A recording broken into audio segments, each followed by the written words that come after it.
Hey everybody, and welcome back to Kerbal Space Program RP-0. We are rejoining our crew out here at Tremonia Station as they get it prepped for its long haul out to the moon. Engineer Bill Kerman going on EVA to collect some KIS strut pieces to reinforce the superstructure for the more than adequate thrust of that single HG3, which is still at this moment unused from the B upper stage of a DN6B. We're going to start by reinforcing the superstructure, although once we get close enough. We do have some strut pieces already attached to the drive unit itself, so lucky for us, with good planning, we can just start to bolt these across. This is, of course, sped up footage to compensate for the less than adequate frame rate, although it was a whole lot better after exiting the game and reloading it and having this be the first thing I did instead of a bunch of other goofing around. As I'm sure a lot of you are very well aware, Kerbal Space Program tends to slow down the longer you have it running, and performance gets worse and worse as time goes on. So when it's actually the first thing we attend to, it's really not that bad, although it was getting a little frustrating trying to do some exact placement style things with a frame rate sometimes dipping below 15 or 20 frames a second, although it was not near as unbearable as it was when we were trying to dock the SKS shuttle to the station itself. It was still kind of meh, but there's a good screenshot. Kind of happy with the way this whole thing has come together, but with the drive stage reinforced to the body of the station itself, we are going to spend some time reinforcing the station proper, just because docking ports are not the strongest link, and these struts will certainly aid in a lot of that, and we will have quite a bit of cross torque because we are pushing against an uneven mass, although we will be trying to balance that out with fuel load and supply load. But with his supply of struts depleted, he's going to jump back inside and have some lunch. So we'll come back to him the next day. And here we are, just a few short hours later. Bill Kerman has had his fill of snacks and is going to be jumping back out on EVA to do a little more reinforcement work as well as some collection. A little part count reduction, something we can do right away, is collecting these windows. I thought they were a neat stylistic choice. However, anyone inside there looking out those windows would just have a nice view of practically nothing. So we'll collect as many as he can carry at the moment, which looks to be 5, and bring them back to the shuttle. We'll get refunded their value. Hopefully we can land on concrete. That would be the goal, although we have yet to realize that goal, especially with this shuttle. So we'll drop off what we can, and it looks like if we take some struts, we can fit all 5 in this container, no problem. And then we'll jump back out to not only collect that last window, but do our last little bit of structural reinforcement here. A lot of it is going to be across the superstructure, because like I mentioned before, these docking ports are just not the greatest thing. And I honestly did not expect that strut link to work the first time we did it. The other, I guess it would be yesterday for them, just a few minutes ago for all of you. I was certain it would exceed the maximum length that these struts can operate at, but knowing now that they can stretch this far, which is absolutely awesome because that's a wonderful reinforcement, I really want to get some on the base plate of the HG3 transfer stage there to the structure itself instead of just that top spire. But we're going to have to drop off this window, pick up another load of strut connectors, and go back out and reinforce or continue to reinforce, because really the more of these we can put on here, the better. This is the big stretch. This is the one that I did not expect at all to work, and sure enough, it does. And that is barely dodging that solar panel, but still good enough. I'm quite happy with that. That will help displace some of the torque levied on the station itself from this high-performance HG3. That one does clip through the panel, so we're just going to go ahead and retract that, get it out of the way, make sure it doesn't cause any real problems. But other than that, looks pretty good. I'm very happy with the reinforcement, and so I think we'll just go ahead and get Bill back inside. Admire his handiwork for just a second. It is pretty with all the shuttle docked and everything like that. I really just can't get quite enough of looking at that. Alright, and we will transfer some fuel over.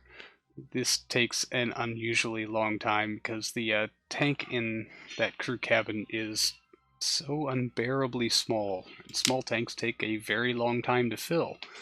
Now, the original crew habitat here, which is the only hangover from the original build of this space station, is not going to be sticking around. It kind of presents this uneven load that we have here on the station that I'd rather not deal with. So we're actually going to be taking that original crew cabin back down with us, which will take a little bit of very interesting finagling. It does have its own life support. We've kept it fueled and kind of at a ready-to-go status ever since we had a astronaut run out of RCS propellant while on EVA, and that was dispatched as a rescue vehicle to go collect her. So first we will undock the whole thing from the station proper, and we will then get our pilot out. I believe it was Alice. Yep, Alice Campbell, first Kerbal on the moon. And then undock it from the shuttle proper. We need to do an about face on this because the docking adapter, the airlock ports, are going to stay with the station. They don't weigh a whole lot, so I'm not really worried about them upsetting the very delicate balance of everything.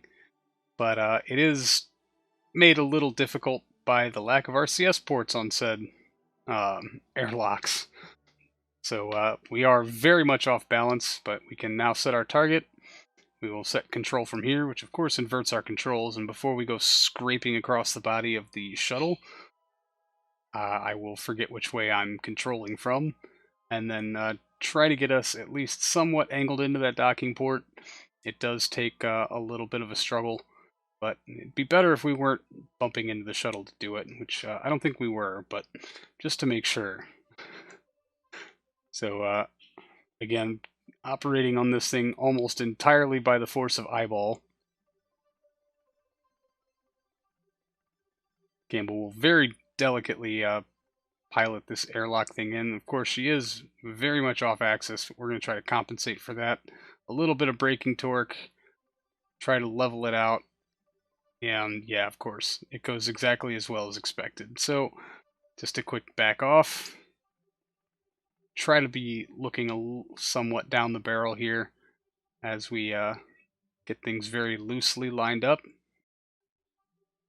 And then we're pretty much on the port, so we'll just brute force it in until it decides to give us a solid lock. There we go, docked. Now we can undock the crew cabin, which I guess this was the original habitat module for the original build of the station, made obsolete by the much larger crew quarters available now. We will target the top-end docking port for the shuttle. Now oh, that's just pretty. Get a couple of clean shots there. Now I should say the plan as such is to carry the empty, or mostly empty, refueling pod with us. We have to go to a lower orbit to fulfill a contract. We'll nudge that docking port entirely too hard, although we do have much better lateral controls, and docking comes a whole lot cleaner this time.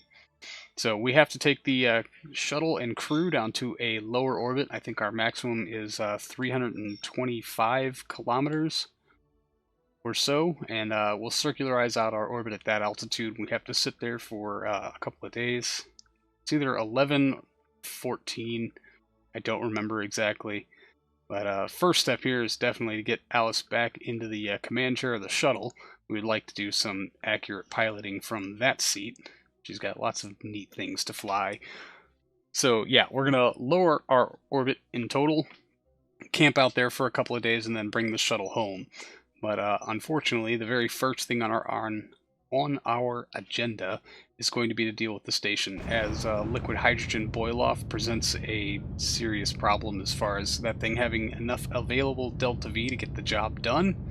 So, yeah, there it is. 325 kilometers was all I bothered to check in that very brief moment, still in very sped-up footage. So, we will switch back to the station. We will be coming back to deal with the shuttle after we can get this initial leg of this mission underway. So first step here is to find our ascending descending node with the moon. We are about 15 degrees off of its inclination, which does pose a bit of a problem. But it looks like if we go at our ascending node, I think it was, we can actually get a pretty clean encounter, and we only have to wait about an hour. We already have some things boiling off, and our delta V figures look incredibly off to me. I can't quite figure out why. Just a quick check to see if there's any other things that I can move around to kind of balance things. And one of those is going to be to move a little more fuel from the braking stage into the main fuel tank there off the crew quarters. But we'll have to see exactly how well this whole balancing act goes. It is kind of crucial since the mass of it is all very, very lopsided. I've taken a lot of time in moving supplies around and shifting fuel and life support in some kind of effort to get a very zeroed in center of mass, which I can only really tell by eyeballing it and see where the camera fixes, because that's always going to be on the center of mass. Well, we're going to come up on our first attempt at lighting that HG3 upper stage, and so for that I will turn you over to old me, or younger me. Alright, very stable. Here goes nothing.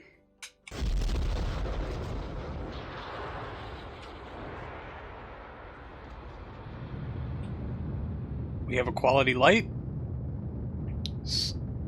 We do have some wiggle. I think we'll have enough thruster plus gimbal, I hope.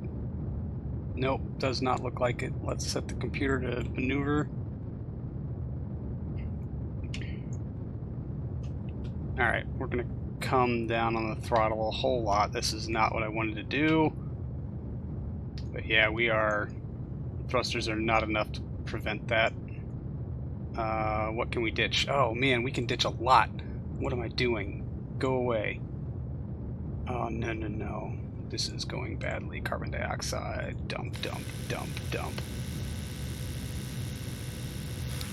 Oh, that's going to take forever. Waste and wastewater. Can't dump multiple things at once. Of course not. So... Stop, stop, stop, stop. Waste. Dump, dump, dump.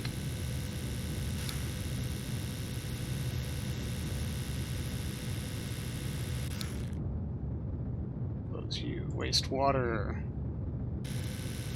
Dump, dump, dump, dump. I should be dumping just from this thing instead of from over here too, because that's just going to exacerbate the problem. That was stupid.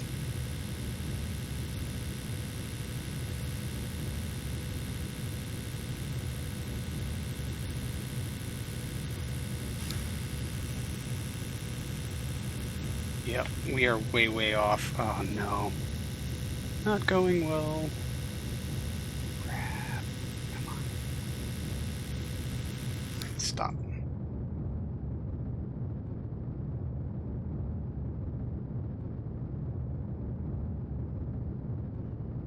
Alright, we're gonna have to shut it down. We need to figure out this balance. A lot better than how we have it now, obviously. Because we are just going way off. While we still have the delta V to do something with it, and before we... Alright, so we need to shed weight from over here. We do have some fuel there. Should have room. Oh yeah, dude, we totally have room. In.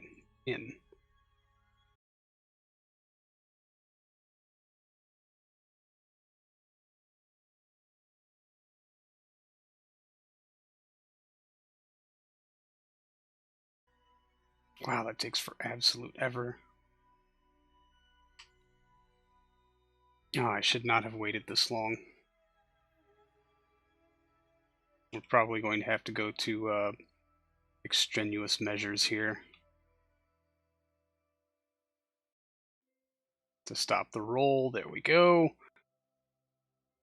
How's our center of mass looking? It looks like we're a bit more centered, I hope.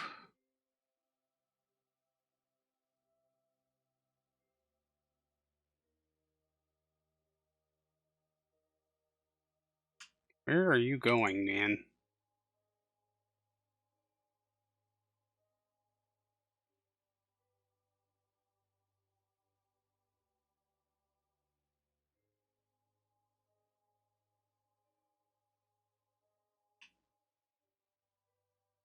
Alright, we're out of time. I don't know. We got one ignition left. So, that appears to be the center line. And I'm really hoping our center of mass is right along it now. I tried to balance it, but without a real indicator, there's not a whole lot I can do. What's our time on the node? 3 minutes? Yeah, okay then.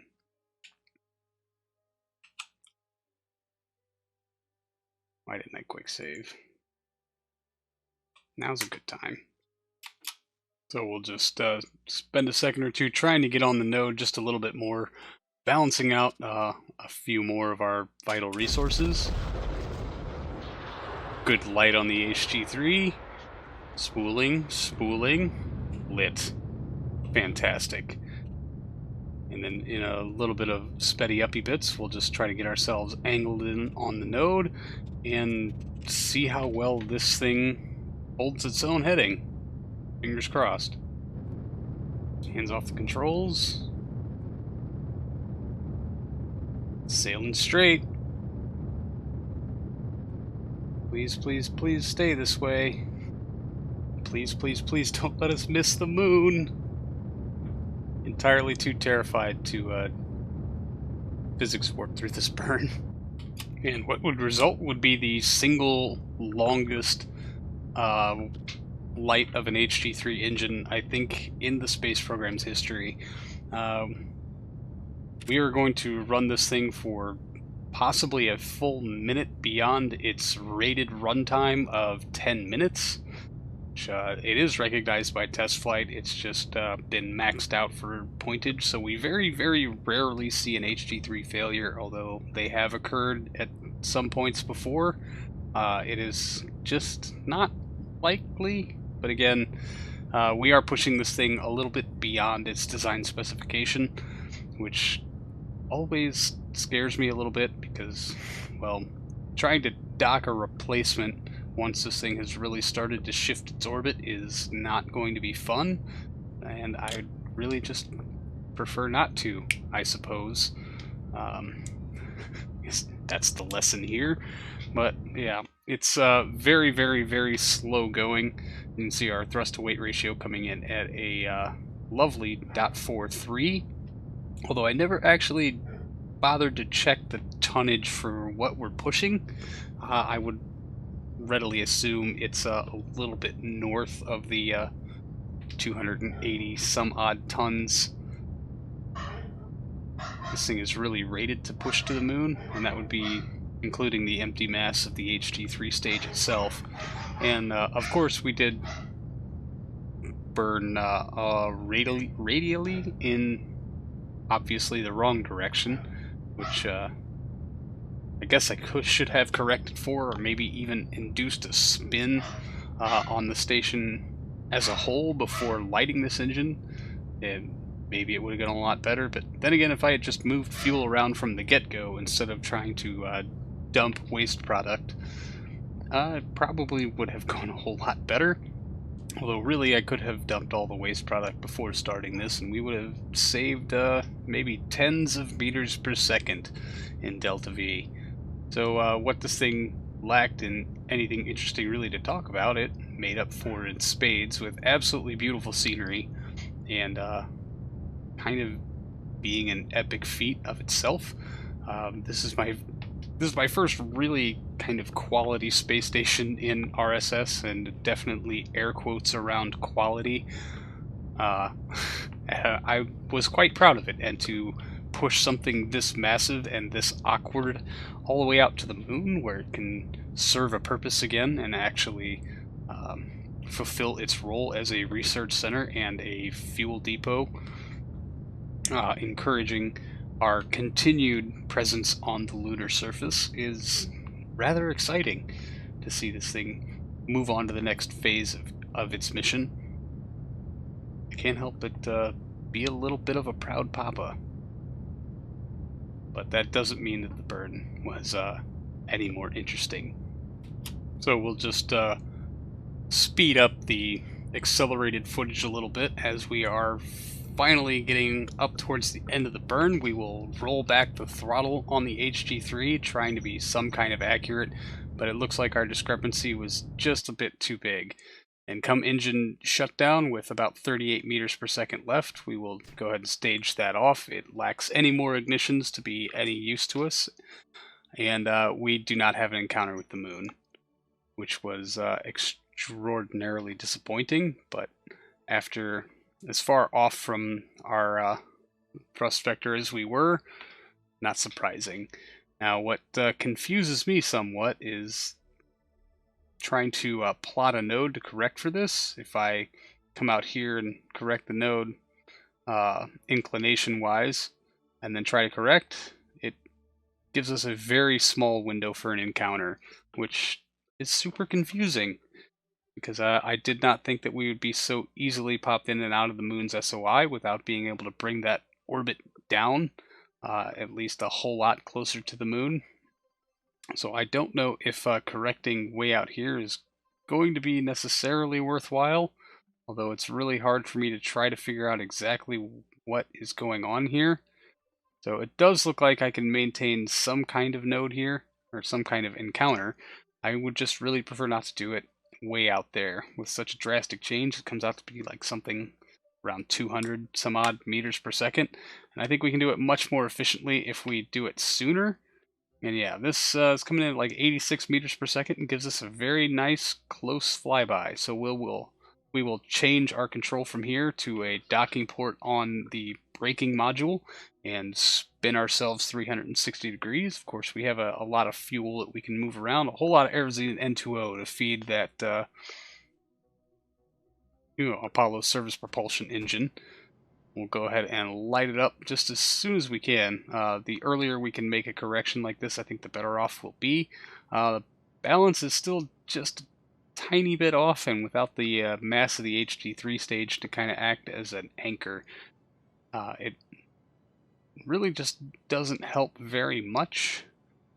But this burn, our thrust-to-weight ratio at 0.06, actually takes a lot less time than I thought it would, but man, we're really going to have to plan a whole lot of lead time on our orbital insertion maneuver, as well as how to properly get rid of that extra docking attachment from the HD3 stage once it is spent. I would really rather not keep it around. The good news is it has a control module and engine so that it can deorbit itself when the time comes. And there's our encounter with the moon, as we are trying to very carefully get it into a nice low orbit so that we can maximize our Oberth effect when capturing at the moon. And then it's gone. And this confuses me greatly. We've shut down the engine. I've tried to plot out a new node, but it seems that any attempt at lowering that encounter is met with a loss of the encounter entirely. So I'm just going to assume that KSP is messing with me and that we actually do still have an encounter. We'll probably get it on the way back around. Yeah, 15 degrees. We're still way off on our inclination. That's fine. So if we miss it coming out, and now our crew has plenty of life support, so we can correct this inclination by a whole lot.